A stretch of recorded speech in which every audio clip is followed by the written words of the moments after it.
Bonjour tout le monde, j'espère que vous allez bien de mon côté, ça va super bien. Bienvenue sur Alliance M Éducation. Vous savez, l'année 2025 a été une année vraiment terrible. Le coût de tout et de rien n'a cessé d'augmenter et beaucoup de gens se sont retrouvés sur le chômage et beaucoup de gens continuent d'être renvoyés de leurs emplois. Il y a des coupures de postes, il y a des coupures de budget par-ci, par-là. En même temps, on se retrouve au chômage, mais on doit continuer à vivre, on doit continuer à payer les factures, payer le loyer, payer les assurances, payer ceci, cela. Donc, on n'a pas le choix de faire quoi? D'aller s'endetter, d'aller contracter des prêts. Mais les prêts là, la dette là, est-ce que vous savez vraiment ce que cela implique? Je suis tombée sur une vidéo de ISO Finance qui parle de l'endettement et j'ai trouvé cette vidéo vraiment assez intéressante parce que les choses qu'il dit dans la vidéo valent vraiment la peine d'être entendues. Je vous partage la vidéo et je vous mets le lien de la chaîne en description d'information si vous voulez écouter plus de contenu lié aux finances, étant donné que nos finances en ce moment, dans cette année-là et les années à venir là, vont être un peu compliquées. Donc, bon visionnement et dites-moi ce que vous avez pensé de ce qu'il a dit dans les commentaires. A le pouvoir d'échelonner leur crédit, de faire baisser leur mensualité, voire même d'annuler leurs créances. Attends, je vais t'aider à porter la pile. Mais ce qui va dans un sens va dans l'autre. Tiffen Roussel peut aussi les obliger à baisser leur train de vie pour les forcer à rembourser. Moi, je suis Ibrahim Asso de ISO Finance. C'est un plaisir d'être ici et faire cette vidéo juste pour vous. OK? Alors, comme vous avez vu là, être en dette, ce n'est pas une bonne chose. Parfois, quand tes dettes s'accumulent beaucoup, on a la misère de payer. OK? Les factures qui s'accumulent et puis le taux d'intérêt qui fait que tes dettes deviennent plus en plus grosses. Oh, imagine une situation où vous épargnez d'argent, ok? Maintenant, la banque vous paye l'intérêt dans ton compte d'épargne, ok? Supposons qu'au cours des années, tu as épargné 200 000 dollars. Ok, maintenant, la banque vous paye le taux d'intérêt chaque mois dans ton compte bancaire. Ça fait que ton argent de 200 000, ça va grossir, n'est-ce pas? Mais imagine, l'opposé situation, ça arrive où vous prenez des dettes. Maintenant, votre dette, ça augmente plus en plus parce que vous avez euh, euh, prendre beaucoup de dettes.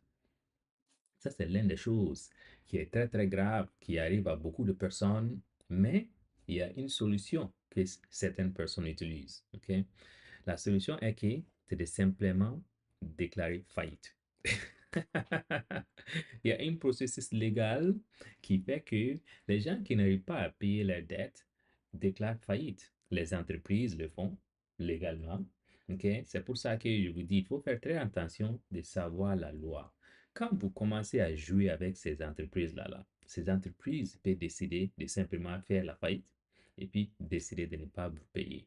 Mais bien sûr, quand il l'applique pour certains processus légal qui doit aller dans la cour de justice, si l'entreprise déclare faillite, maintenant c'est le juge en question qui va accepter ou refuser la demande. Alors, les individus, comme dans cette vidéo-là, vous avez vu, beaucoup de personnes ont aussi appliqué personnellement pour effacer leurs dettes. Mais le juge va regarder dossier par dossier en faisant une décision si votre dette doit être effacée ou pas. Si vous déclarez faillite, il y a d'autres implications qui disent que généralement les entreprises vont plus te prêter d'argent jusqu'à une période de 7 ans. Hein. Généralement au Canada, c'est comme ça. Mais pour les entreprises, je ne sais pas, vu que euh, je n'ai pas déclaré faillite. Mais même personnellement, je ne l'ai pas fait, mais je sais qu'il y a certaines personnes qui l'ont fait, mais je n'ai pas demandé combien de temps pour... j'imagine que ça va être à peu près la même chose. OK. Avant que vous n'arrivez là, avant de déclarer la faillite, là, généralement, le juge en question va vous demander de vendre les affaires. OK? Si vous pensez que maintenant vous avez une voiture, vous avez une maison, que ça va être intouchable, non, non, non, non. Dans une situation comme ça, là, quand vous allez dans le cours de justice, il faut faire très attention. Vous pouvez perdre beaucoup plus que vous pensiez. OK? Ça, c'est un côté. Le deuxième côté, simplement, ne vous met pas en dette jusqu'à ce niveau. Prenez l'argent là pour investir ou bien prenez l'argent pour gérer vos vies de chaque jour.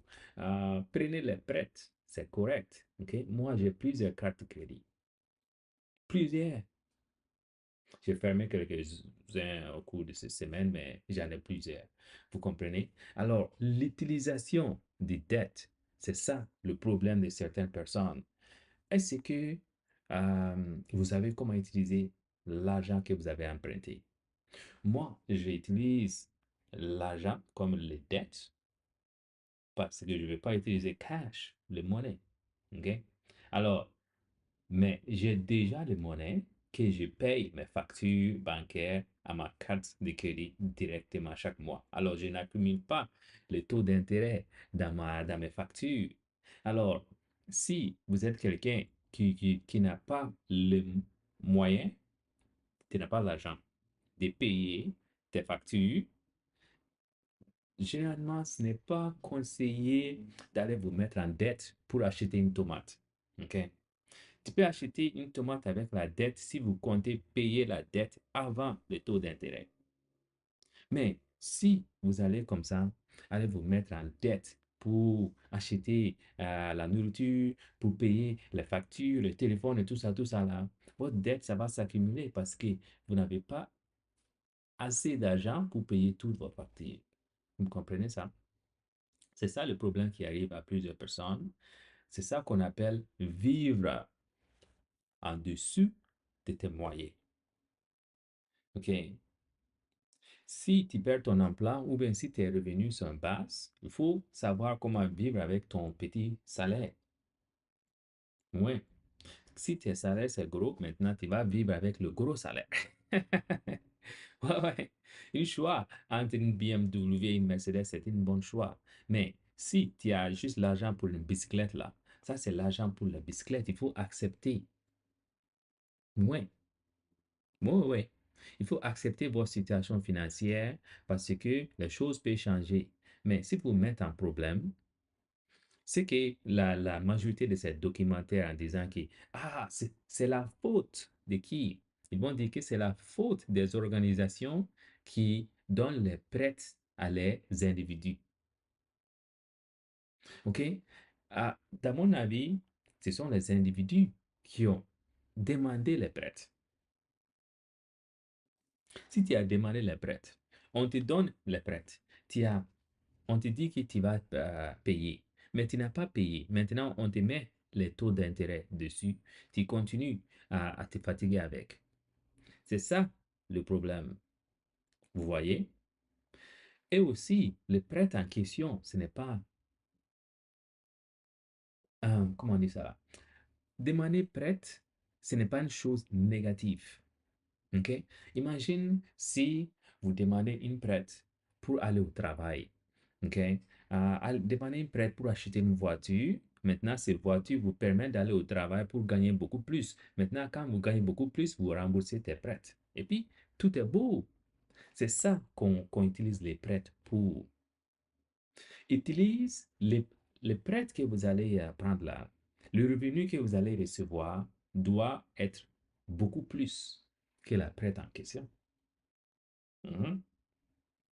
Mais si c'est juste les prêtres pour la loisir, pour t'amuser, même pour t'amuser, c'est aussi une bonne chose si ça peut t'apporter. Mais si vous vous mettez en dette et puis ça ne t'apporte rien, ça c'est ça qu'on appelle les mauvaises dettes. Parce que quand on prend les prêts pour aller à l'école, on espère de trouver un travail, que le travail va être plus que les prêts qu'on a pris. Maintenant, avec le travail, on va devoir payer nos prêts. C'est ça que moi j'ai fait. Parce qu'il y a certaines personnes qui sont nées riches et puis leurs parents payent les prêts pour eux. Mais moi, en question, j'ai dû me mettre en l'école tout seul. Ouais. OK? Et puis, je suis très fier d'ailleurs. Si les organisations avaient dit, ah, Ibrahima, toi, tu n'as pas d'argent, parce que tu n'as pas d'argent, on ne va pas te donner les prêts.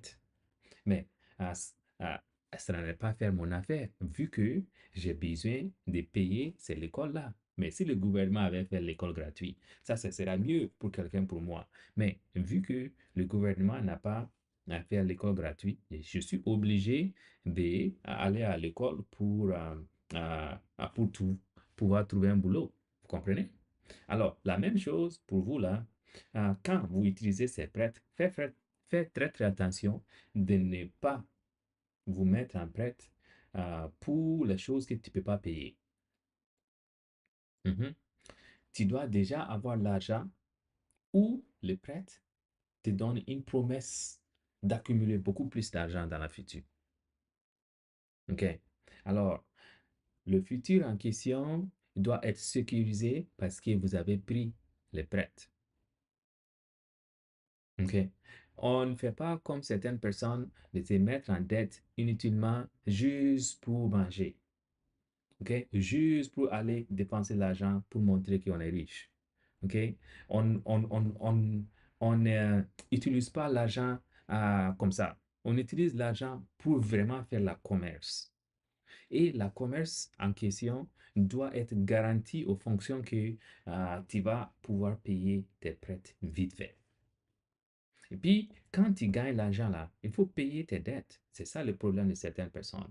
OK? Le but, c'était d'aller à l'école.